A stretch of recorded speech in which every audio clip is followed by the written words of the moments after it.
তারাবির সালাতের রাকাত বিতর্ক এড়িয়ে চলুন। রাকাত নিয়ে বিতর্ক করবেন না। 8 রাকাত 20 রাকাত নিয়ে যে মারামারি এই দেশে, এটা শয়তানের ফন্দি। চিল্লায় বলেন, এটা কার ফন্দি? আমরা 20 রাকাত পড়ি, আপনারা হয়তো 8 রাকাত পড়েন, কোনো অসুবিধা নাই। আমরা যারা 20 রাকাত আমরা পড়তেছি, আমরা 20 রাকাতের কথাই বলি। 20 রাকাত আমরা পড়বো আজীবন। সৌদি আরবে মক্কা মদিনায় 20 রাকাত পড়ে, কোনো অসুবিধা নাই। অন্যান্য মসজিদগুলো 8 রাকাত পড়ে। এই নিয়ে এদের মধ্যে মারামারি আছে? হ্যাঁ, এই জন্য রাকাত বিতর্ক এড়িয়ে চলবেন। প্রিয় ভাইয়েরা, আপনার আমল আল্লাহর কাছে কবুল হবে সংখ্যার বিচারে না উত্তমতার বিচারে? বলেন তো, সংখ্যার বিচারে না উত্তমতার বিচারে? উত্তমতার বিচারে। কত চমৎকার ভাবে আপনি আল্লাহর সামনে দাঁড়াতে পারছেন, এটা বিবেচ্য। রুকু সেজদাগুলো সুন্দরভাবে করবেন। রুকু থেকে সোজা হয়ে দাঁড়ানো ওয়াজিব। 2 সেজদার মাঝখানে সোজা হয়ে বসা ওয়াজিব। এই তা'দিলুল আরকান বাদ দিলে হানাফি মাযহাব মতে সৌ সেজদা দিতে হবে। অন্য মাযহাব মতে নামাজই হবে না, আপনি নামাজই হবে না।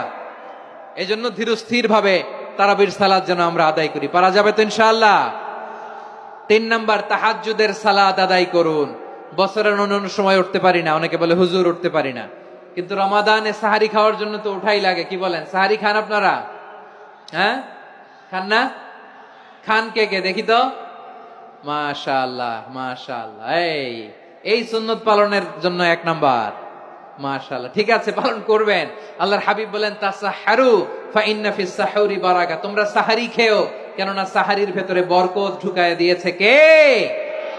একটা খেজুর, 1 গ্লাস পানি খেলেও সারা দিন আপনাকে তরতাজা রাখে কে? তো সাহারির জন্য যেহেতু উঠতেই হয়, সাহারি খাওয়ার আগে বা পরে 2 রাকাত 4 রাকাত তাহাজ্জুদ পড়া যাবে না?